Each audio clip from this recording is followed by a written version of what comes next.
Welcome to Coach Magic, the show for the woman who is all in on creating a life, business, and family that's beyond her wildest dreams. I'm Jenny Fennig, and I am so excited to help you get confident, focused, and paid. Let's rewrite the rules and get moving in the direction of your deepest desires. Ready, set, go. Hey, Jenny here. Welcome back to Coach Magic. I am just back from 2 weeks in Scandinavia. I'm definitely experiencing some jet lag. It is easier coming back to the States in terms of jet lag than traveling over to Europe. So I was fortunate in that I woke up very early this morning without problem, and I wanted to create this podcast for you. And what I am desiring to share with you are some lessons from this vacation in Scandinavia. Now, I will say we spent the majority of our time in Sweden, but we did take a day trip to Denmark, to Copenhagen, sometimes referred to as Copenhagen. There's lots of different pronunciations, but we were in Sweden for the vast majority of the time, and then one day in Denmark. And Scandinavia is amazing. If you have never been there, put it on the list and make it happen. Make it happen for yourself, because you will learn some of these lessons that I'm going to share with you. And when I share these lessons, they really are best experienced yourself. But I'm the type that wants to be able to share with you what I think is really relevant, really powerful in your life, in your business, in your relationships. Okay? You ready to do this thing? So the first lesson is simply the power of taking a holiday, going on holiday. Europeans call it holiday. They don't call it a vacation. It's really a holiday, and they take their holidays. All right. If you've ever been to Europe in the summer, you will notice that a lot of shops, restaurants, etc., are just closed. They're just closed for a few weeks because the owners are on holiday, and the employees, they say, we're going on holiday. It's not something that is frowned upon. It's not something that you have to fight your way to get your holiday, your vacation. It's just built into the culture. All right. We took 2 weeks in Europe. It wasn't like, oh my gosh, you're taking 2 weeks off of work. It was just, of course you take that. Europeans, our friends, they shared with us, they get 6 weeks off a year. Their maternity and paternity leave policies put the U.S. policies to shame. It seems like we don't even get time off. I mean, it was a really powerful experience understanding how that structure works.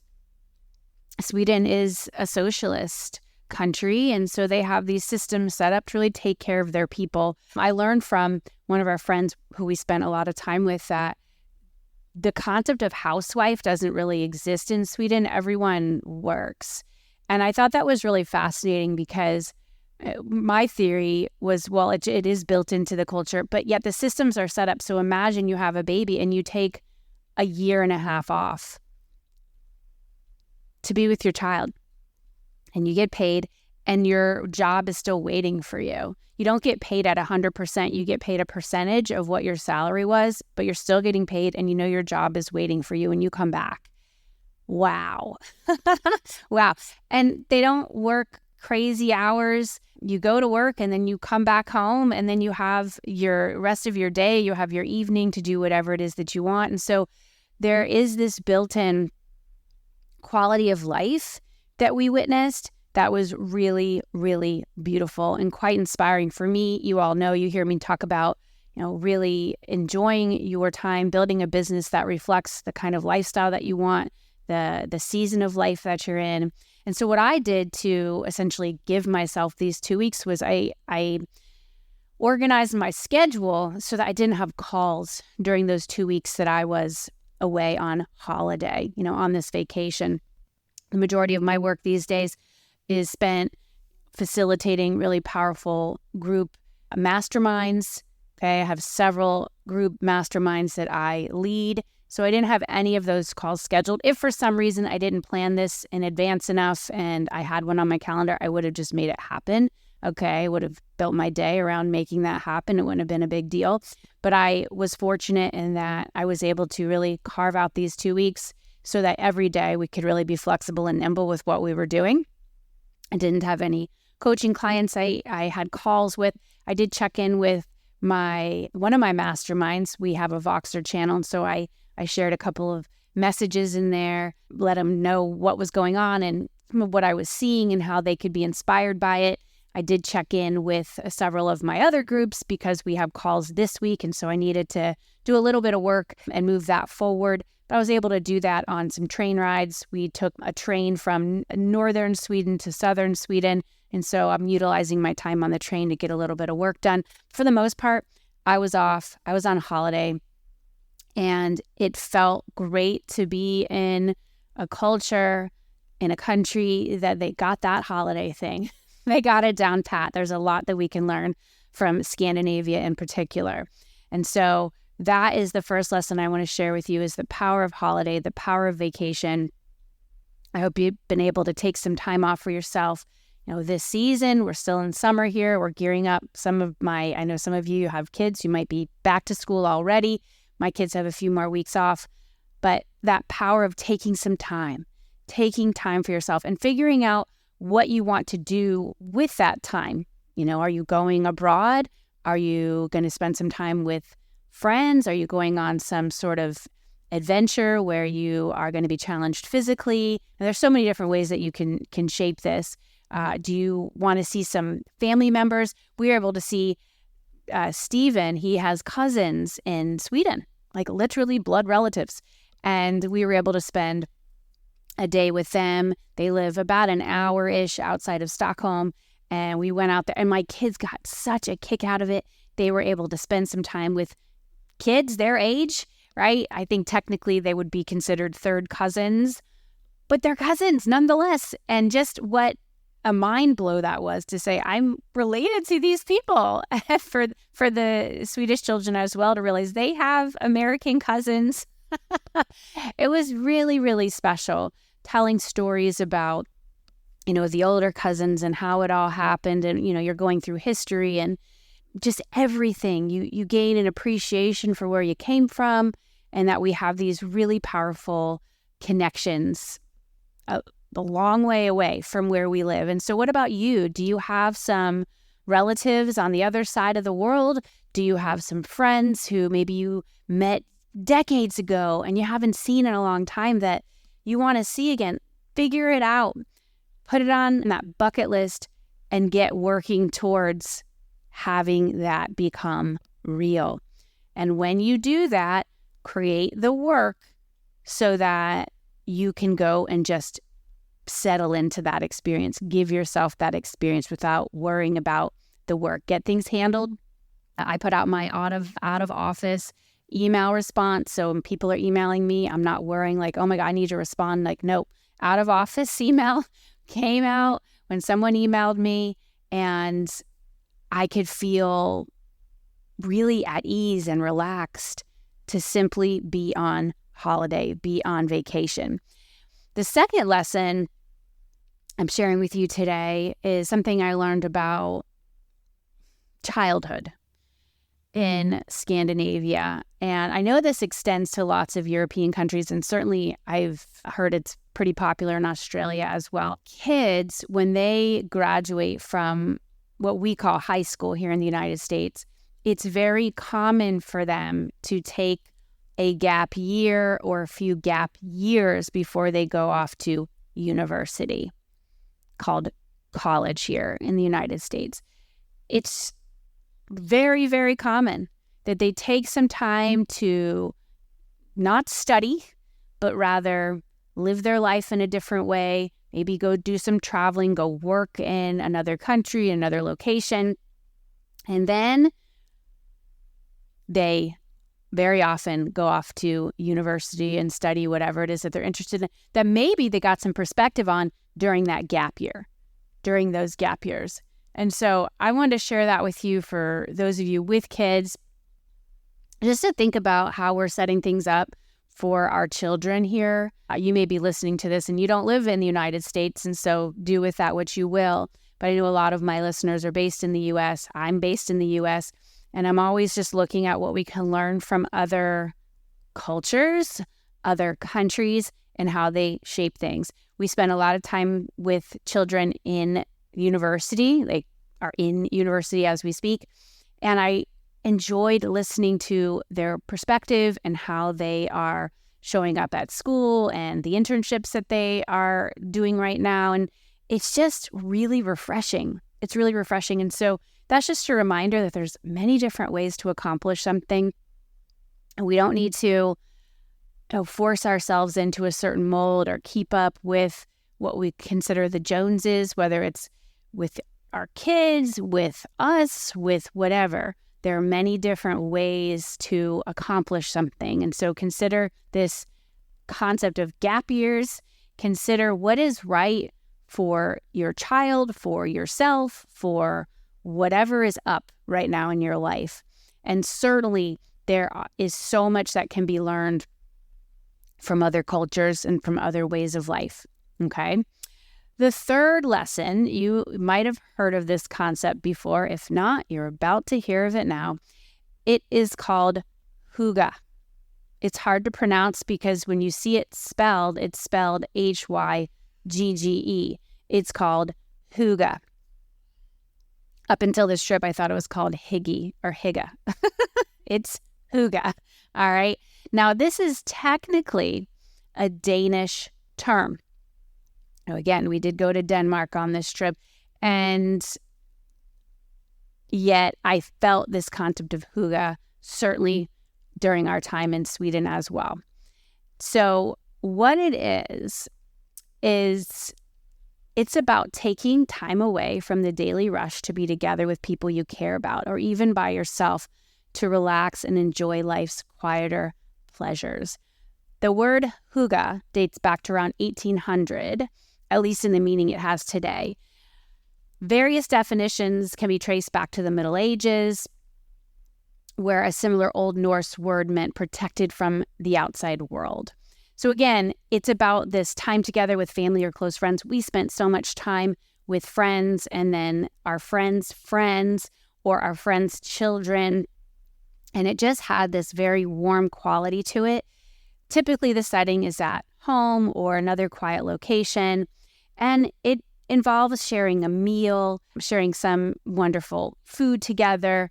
There's often no agenda, okay? You just are there enjoying yourself, celebrating the joys of life, maybe discussing deeper topics, and we take things slow.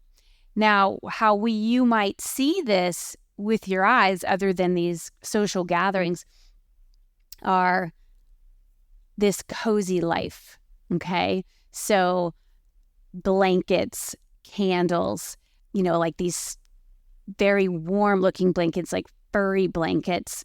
You might see people wearing these cozy sweaters and just being very cozy. One of our friends in Sweden, we stayed with her at her beautiful home with her amazing family in southern Sweden in the town of Ängelholm. She had this, I was like obsessed with it. She had this, it's like a vest, this furry vest, but did it have a hood? I don't remember if it had a hood. It was just so cool. It's like white, fuzzy, furry, and she looked so cozy in it. It was just, you looked like the definition of cozy, the definition of Hygge. Okay? And so this warmth and this softness, it helps us withstand life and the challenges of life. Okay? It's very helpful to have this Hygge in our day-to-day life. And certainly if you live in a climate that gets cold and dark for a good portion of the year, I'm raising my hand because I do, and certainly Scandinavia experiences that. And so that's why we are getting this concept of Hygge from Scandinavia, because for a large portion of the year, it's dark and cold and wet. Okay. When we were in Sweden and Denmark, the sun didn't set until really late at night, which is a trip And then you end up staying up late because you're like, well, it's still light outside. I mean, it's 11 o'clock. It's light outside. This is great.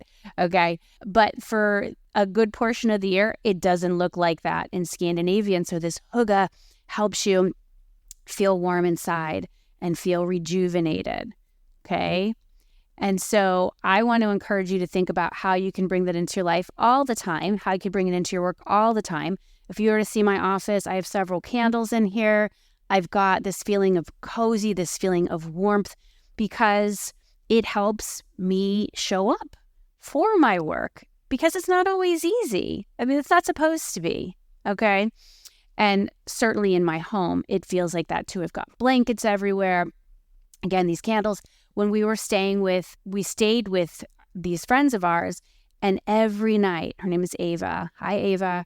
She lit candles every single night, and a lot of candles throughout the home. Okay, they had a really great pool, and they had this pool house. So there was candles lit in the pool house. There was candles lit on the dining room table. There was candles lit in the kitchen. It was everywhere, and there were blankets everywhere. And I just felt so comfortable. And so when we came home yesterday from a long day of travel, and you're coming back into your life, and, we're coming back to the animals and just that, trying to shift, I lit candles and brought that feeling of warmth, that feeling of hygge into the home as we are adjusting, adapting, settling back in. So think about how you can bring that into your world. There's books on this you can read. Go do some internet searches if you want to go a little deeper on this. It will be a fun project for you to take on. And perhaps that's the vibe here on out. How can we hygge our lives? How can we hygge our businesses? Okay? Something fun to play with. The fourth lesson here is the power of reading for pleasure. Reading for pleasure. I don't know about you, but reading for pleasure sometimes gets pushed out of the way by scrolling my phone, looking at things on the internet. Now, I read a lot on the internet, online. I love it. I love reading articles. I get a lot of satisfaction from that, and I learn a lot. But it's not the same as when I read a book with my hands. I am a book person, like paper book. I find a lot of peace in that, and I can simply just sit in my chair with this book, or on a plane or on a train or wherever I am, and read this book, and it takes me to a place that it's really powerful for me to spend some time in. And so on this trip, I read a book that I had for several years and had never read. Do you have any books in your house, on your nightstand, that you have owned for several years and have not read? If so, what is the plan? If so, what is the plan for reading that book? If you really want to read the book, read the book. I give you full permission to decide you're not going to read this book that you bought however long ago or were given because you're just not interested. It's okay. You don't have to spend your time reading books you don't want to read. We're adults now. We can make these calls. But the book I read is called The Queen's Gambit. The Queen's Gambit. I want to say, I'm just looking it up right now. I want to say it's by Walter Tevis. Or Tevis. I'm guessing it's Tevis, Tevis, The Queen's Gambit. I watched the series several years back. It was one of the best shows I had ever seen. It's on Netflix. If you haven't seen it yet, go watch it and or read the book. And I wanted to get the book because I loved the series so much. I loved the world that we were in, that show was in. That show invited us in. There was only one season of the show. It blew me away. It was just, oh my goodness. And so I bought the book when I watched that show, and it came out in 2020. Okay, so I've had the book for a while, and I just never read it. And so I said, you know what? I'm reading this book on this trip. And I did. I finished it on the plane ride home yesterday. So glad I read it. It was wonderful. And I already knew what happened because I saw the show. But it didn't matter. I can give myself that gift again, right? Of going back into that world and, feeling the power of those characters in the story. So make sure that you're reading. It can be purely for pleasure. I am now reading a book that is more business related. That's what I did this morning. Was I didn't get on my phone. I got up, handled some things in the house because I'm getting up super early right now because of the time change, which I'm just going to ride that because it feels good. And then I read a chapter of a book on time. I'm obsessed with time. And it's this particular book, it's some of the notions that I personally have played with and even taught about. It is giving another idea to them and even contradicting some of these concepts. So I'm pretty excited. I'm opening my mind to some new ways of thinking about managing time and working with time. And really, one of the concepts the book talks about is letting time use me, which I am just sitting with and playing with. So more on that soon as I play with some of this material. I'm always looking at how I can sharpen my saw and be open to some new concepts that will help me live better, work better, and help you do the same. All right. So make sure you're reading. It's really important for your leadership and your happiness and just feeling like this interesting human. Okay. The fifth and final lesson I am sharing with you today from my Scandinavian vacation is the power of relationships. The power of relationships. So, case in point, this trip was made possible by relationships that Steven, my husband, has cultivated over decades. Decades. The woman and her family with whom we stayed in southern Sweden, she opened up her home to us. She literally was like the best tour guide you could ever imagine. In addition to our tour guides we had in Stockholm, another group of Steven's friends who I've become friends with, all these wonderful humans as well. But Ava, who's in southern Sweden, she and Steven met a long freaking time ago. Okay? 40 plus years ago, when Steven went to Europe to play tennis. He was a junior tennis player, went to Europe to play several tournaments, and they did homestays when they went through these European towns. And Steven stayed with Ava's parents. Ava's parents opened up their home to traveling tennis players, I think for about 10 years. They were a big tennis family. Ava played tennis, and so this was a big part of their lives. And Steven stayed with them. We're still trying to figure out if it was for 1 week or 2 weeks, but it wasn't like a whole summer. It was between 1 to 2 weeks that he stayed with his family. And they had such a connection. Steven became the son they never had because they have 2 daughters. And they maintained that relationship for 40 plus years. Pre-Facebook, pre-email, pre-all of that. Okay, so let that sink in. That relationship has spanned decades. And Steven was able to visit with Ava's parents, Jan and Birgitta. Okay, and that meant so much to him and so much to them. They're getting up there in age. At some point, certain rendezvous, certain meetings don't become possible anymore, okay, in the physical sense. And so I want you to think about how relationships are showing up in your world right now. All right, and so that one meeting all those years ago, and then the friends that we spent a lot of time with in Stockholm, and also going to this gorgeous area of Sweden called the Archipelago. Those were people that Steven met in New York City when they used to live in New York. They're Swedish. They lived in New York City. This was before I knew him, okay? They became best friends in New York City. Don and Anna Karin, they moved back to Sweden, and Steve has maintained that relationship. Don was a groomsman in our wedding, and so we went back to Sweden now, and they again were these incredible tour guides for our jaunt through Stockholm and through the archipelago. And it was through the power of relationships, the power of relationships. Okay, this obviously extends to business as well. Like business is a series of relationships. It's all relationships. You get that? And so what happened, which was so very cool, we were away.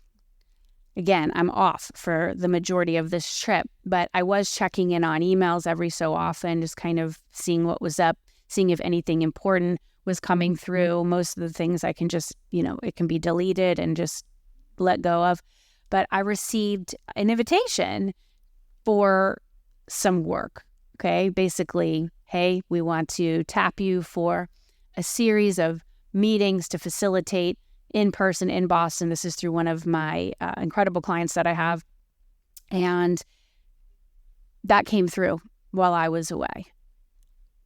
I'm having this time of my life on a trip, and that came through because the woman, my colleague who reached out, we have a relationship. We've done great work together. And so that relationship bears fruit because you keep investing in one another. You keep caring about one another. And again, you keep thinking about what is the mission? What is it that we're doing? And what's the best way for us to accomplish this mission? Move it forward.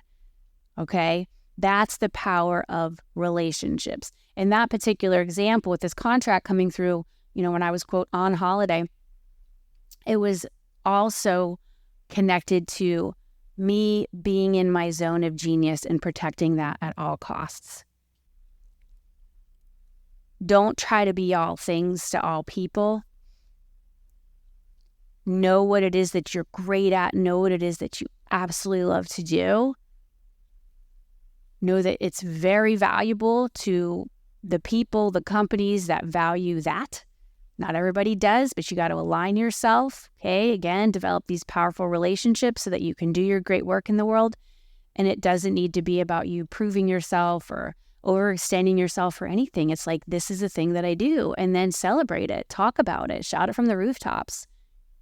Be your own best advocate. All right, so the power of relationships, the power of knowing what you bring to the table, and then bring it. And as you bring it, receive the gifts in return. Receive all that juicy goodness, because there is a lot. So that, my friends, are a few lessons from my Scandinavian vacation. Get yourself to Scandinavia. Our neighbors just went to Norway. That is a place I have not yet visited. Scandinavia is technically Denmark, Norway, and Sweden.